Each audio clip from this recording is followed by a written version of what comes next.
Hi, I'm Todd Wente, and this is the Daily 180. 180 seconds of motivation and inspiration intended to help you take action and make progress in your life. This is episode 285 of the Daily 180, and we're continuing our series of D words. Today we're going to be talking about the word drive. Now, there are lots of ways that the word drive shows up, and just about every successful person that you've ever talked to or that you've ever heard about wants to talk about their drive, about their relentless pursuit of the things that make them successful. About whatever it is, they'll talk about the fact that they've had drive. Or oftentimes when you're reading someone else's description of someone who is very successful, they'll talk about their unrelenting drive, their indefatigable pursuit of something that was just absolutely huge and inspiring to them, and all these different kinds of things. And that's fine. That's one way to look at drive. Another way to look at drive might be to look at the force that we use to pursue those kinds of things. You know, when I hear the word drive, I think of all kinds of tools that are called drivers, tools that are used to make sure that something can be put into place and hold other things together.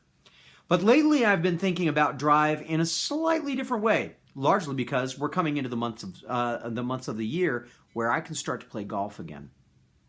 Drive, for me right now, what I'm thinking about is that first shot off the tee, the long shot, the one that you put all of your energy into, all of your momentum, and done with the correct tool and the correct precision can set you up for success further down the course. It is one of the most amazing things that I've ever seen. And when I've seen somebody hit a great drive, a beautiful first shot, it is absolutely a thing of beauty, sometimes a thing of magic. Because you watch the ball sail and it keeps going and going and going. And then sometimes I show up and I do a duff shot, or I lift my head, or I try and put a little too much energy behind the swing, and my swing goes out of its plane, and all of the things that could be beautiful wind up being something less than. So what does that have to do with all of us? Why am I talking about this today? One of the things that I have learned about my drive is that the more effort I put into it, the more I try and make it something magnificent, the more likely I'm going to pull it off and make it into something strange. But if I will relax, if I will practice the things that I know and do them in the smoothest, most relaxed way that I possibly can, I'm more likely to get some really good results. You know, for many people, pursuing the things that are really important to them requires a lot of energy, a lot of focus, a lot of dedication. But it also requires understanding what it is that they're working with. And it requires them to understand how those things flow together, how they fit together in the smoothest possible formation and the smoothest possible delivery. That's what sets us up for success downrange.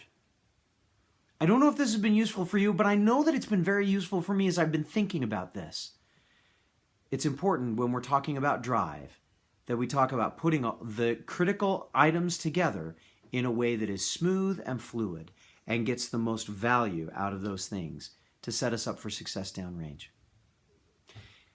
If this has been useful, give us a thumbs up, give us a comment, give us a share. We'd love to have you share this information out with some other people. Hey, I'd love to have you join us and subscribe and join us for the rest of the journey as well.